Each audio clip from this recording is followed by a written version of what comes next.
ಕರ್ನಾಟಕದಲ್ಲಿ ಕೋವಿಡ್ ಮುನ್ನೆಚ್ಚರಿಕೆ ಜಾರಿಯಾಗಿದೆ. ನಿನ್ನೆ 37 ಮಂದಿಯಲ್ಲಿ ಕೋವಿಡ್ ಸೋಂಕಿತರ ಪತ್ತೆಯಾಗಿತ್ತು. ಕರ್ನಾಟಕದಲ್ಲಿ ಕೋವಿಡ್ ಮುನ್ನೆಚ್ಚರಿಕೆ ಜಾರಿ. ನಿನ್ನೆ 37 ಮಂದಿಯಲ್ಲಿ ಕೋವಿಡ್ ಸೋಂಕು ಪತ್ತೆಯಾಗಿತ್ತು. ಮೇ 1ರಿಂದ ನಿನ್ನೆಯವರೆಗೆ ಒಟ್ಟು 135 ಮಂದಿಯಲ್ಲಿ ಸೋಂಕು ಕಾಣಿಸಿಕೊಂಡಿದೆ. ನಿನ್ನೆ ಒಟ್ಟು 4 ಮಂದಿ ಗುಣಮುಖರಾಗಿದ್ದಾರೆ.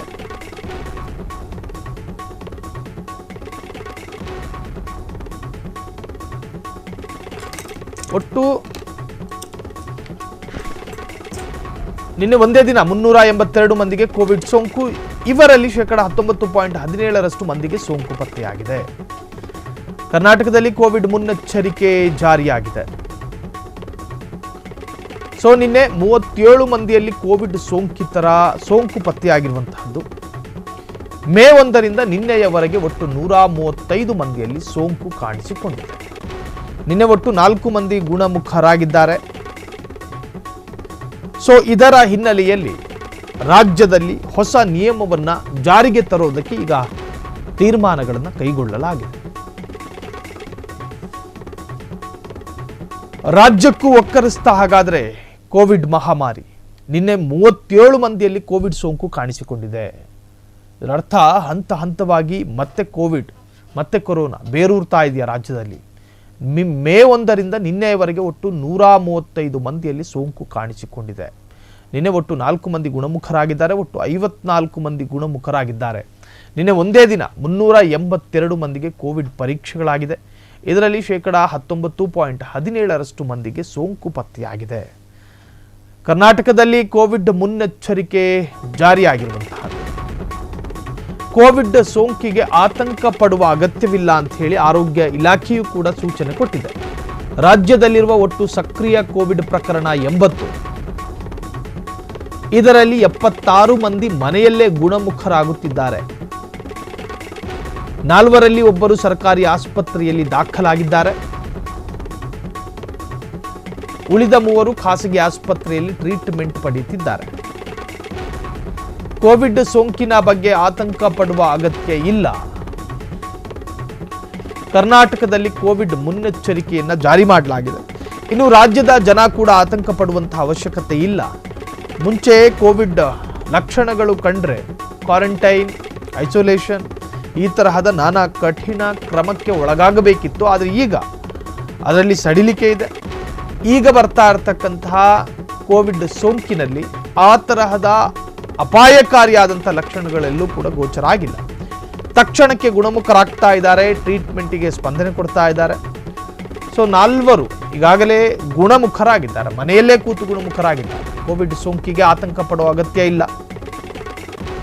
ಮಾಸ್ಕು, ಗ್ಲೌಸು ಈ ತರಹದ್ದು ಕ್ರಮಗಳು ಇನ್ನು ಸರ್ಕಾರದಿಂದ ತೀರ್ಮಾನ ಆಗಬೇಕು ಅಷ್ಟೇ. ಮಾಲ್ಗಳಲ್ಲಿ ಈಗಾಗಲೇ ಮಾಸ್ಕ್ ಕಡ್ಡಾಯ ಮಾಡಬೇಕು ಎನ್ನುವಂತಹದ್ದು ಮಾಲ್ ಅಸೋಸಿಯೇಷನ್ ತೀರ್ಮಾನಕ್ಕೆ ಈಗ ಕೌಂಟ್ಡೌನ್ ಶುರುವಾಗಿರುವಂತಹದ್ದು. ರಾಜ್ಯದಲ್ಲೂ ಕೂಡ ಕೊರೋನಾ ಅಟ್ಟಹಾಸ ಮುಂದುವರಿತಾ ಇದೆ. ಈಗಾಗಲೇ ಎಲ್ಲ ಆಸ್ಪತ್ರೆಗಳಲ್ಲೂ ಕೂಡ ಕೋವಿಡ್ ಟೆಸ್ಟ್ ಮಾಡಬೇಕು. ಅದಕ್ಕೆ ಆರೋಗ್ಯ ಇಲಾಖೆಯೂ ಕೂಡ ಸೂಚನೆಯನ್ನು ಕೊಡುವಂತಹ ಸಾಧ್ಯತೆಗಳು ಹೆಚ್ಚಳ ಇದೆ. ಈಗಾಗಲೇ ಕೊಟ್ಟಿದೆ ಆರೋಗ್ಯ ಇಲಾಖೆ. ಎಲ್ಲ ಆಸ್ಪತ್ರೆಗಳಲ್ಲೂ ಕೂಡ ಕೋವಿಡ್ ಟೆಸ್ಟ್ ಮಾಡಬೇಕು. ಜೊತೆಗೆ ಉಸಿರಾಟದ ತೊಂದರೆ ಕಂಡು ಬಂದರೆ ತಕ್ಷಣ ನೀವು ಕೋವಿಡ್ ಪರೀಕ್ಷೆಯನ್ನು ಮಾಡಿಸಬೇಕು ಎನ್ನುವಂತಹ ಒಂದು ರೀತಿಯ ಎಚ್ಚರಿಕೆಯನ್ನು ಕೂಡ ಕೊಡಲಾಗಿದೆ. ರಾಜ್ಯದಲ್ಲಿರುವಂತಹ ಒಟ್ಟು ಸಕ್ರಿಯ ಕೋವಿಡ್ ಪ್ರಕರಣ 80. ಇದರಲ್ಲಿ 76 ಮಂದಿ ಮನೆಯಲ್ಲೇ ಗುಣಮುಖರಾಗಿದ್ದಾರೆ. 4ರಲ್ಲಿ ಒಬ್ಬರು ಸರ್ಕಾರಿ ಆಸ್ಪತ್ರೆಯಲ್ಲಿ ದಾಖಲಾಗಿದ್ದಾರೆ. ಉಳಿದ 3 ಖಾಸಗಿ ಆಸ್ಪತ್ರೆಯಲ್ಲಿ ಟ್ರೀಟ್ಮೆಂಟ್ ಪಡೀತಾ ಇದ್ದಾರೆ ಎಂದು ಹೇಳಲಾಗ್ತಾ ಇದೆ. ಇನ್ನು ಕರ್ನಾಟಕದಲ್ಲಿ ಕೋವಿಡ್ ಮುನ್ನೆಚ್ಚರಿಕೆ ಜಾರಿಗೊಳಿಸಲಾಗಿದೆ. ಮುನ್ನೆಚ್ಚರಿಕಾ ಭಾಗವಾಗಿ ಶೀತ, ಜ್ವರ, ಕೆಮ್ಮು ಇರುವಂತಹ ಮಕ್ಕಳನ್ನ ಶಾಲೆಗೆ ಕಳುಹಿಸಬೇಡಿ. ಶೀತ, ನೆಗಡಿ, ಕೆಮ್ಮು ಇರುವ ಮಕ್ಕಳು ಶಾಲೆಗೆ ಬಂದರೆ ವಾಪಸ್ ಕಳುಹಿಸಬೇಕು. ಇದು ನಿಯಮ. ಗರ್ಭಿಣಿಯರು, ವಯಸ್ಸಾದವರು, ಹೃದಯ ಸಂಬಂಧಿ, ಶ್ವಾಸಕೋಶ ಸಮಸ್ಯೆ ಇದ್ರೆ ಕಡ್ಡಾಯವಾಗಿ ಮಾಸ್ಕ್ ಧರಿಸುವಂತೆ ರಾಜ್ಯ ಸರ್ಕಾರದಿಂದ ಖಡಕ್ ಸಲಹೆಗಳನ್ನು ಕೊಡಲಾಗ್ತಿದೆ. ಗರ್ಭಿಣಿಯರಲ್ಲಿ ಆರೋಗ್ಯ ಸಮಸ್ಯೆ ಕಂಡು ಬಂದರೆ ತಕ್ಷಣ ಕೋವಿಡ್ ಪರೀಕ್ಷೆಯನ್ನು ಮಾಡಿಸಬೇಕು. ಬೇರೆ ಆಸ್ಪತ್ರೆಗೆ ವರ್ಗಾಯಿಸುವುದನ್ನು ನಿಲ್ಲಿಸಿ. ಎಲ್ಲ ಆಸ್ಪತ್ರೆಗಳಲ್ಲೂ ಅಗತ್ಯ ವ್ಯವಸ್ಥೆ ಮಾಡಿಕೊಂಡಿರಬೇಕು. ಇನ್ನು ಇಲ್ಲಿ ಸರಿ ಇಲ್ಲ, ಅಲ್ಲೂ ಹೋಗಿ, ಅಲ್ಲಿಲ್ಲ, ಇಲ್ಲಿ ಹೋಗಿ ಅಂತ ಅಲದಾಡಿಸುವಂತಹ ಸರಿಯಲ್ಲ. ವೆಂಟಿಲೇಟರ್, ಆಕ್ಸಿಜನ್ ಹೀಗೆ ಎಲ್ಲದರಲ್ಲೂ ಕೂಡ ತಯಾರಿ ಇರಬೇಕು. ಕೋವಿಡ್ ಬಗ್ಗೆ ಆತಂಕ ಬೇಡ, ಮುನ್ನೆಚ್ಚರಿಕೆ ಕ್ರಮಗಳನ್ನು ತೆಗೆದುಕೊಳ್ಳಿ. ನಿನ್ನೆ ಸಿಎಂ ಸಿದ್ದರಾಮಯ್ಯ ನೇತೃತ್ವದಲ್ಲಿ ನಡೆದಂತಹ ಸಭೆಯಲ್ಲಿ ನಿರ್ದೇಶನವನ್ನು ಕೊಡಲಾಗಿದೆ. ಸೊ ನಿನ್ನೆ ಸಿಎಂ ಸಿದ್ದರಾಮಯ್ಯ ನೇತೃತ್ವದಲ್ಲಿ ನಡೆದ ಸಭೆಯಲ್ಲಿ ನಿರ್ದೇಶನ. ಸೊ ಇನ್ನು ರಾಜ್ಯದ ಜನ ಕೂಡ ಈ ಕೋವಿಡ್ ಸೋಂಕಿನ ಬಗ್ಗೆ ಭಯ ಬೇಡ, ಮುನ್ನೆಚ್ಚರಿಕೆಯನ್ನು ತೆಗೆದುಕೊಳ್ಳಿ ಅಂಥೇಳಿ ಸರ್ಕಾರ ಸೂಚನೆಯನ್ನು ಕೊಡ್ತಾ ಇದೆ.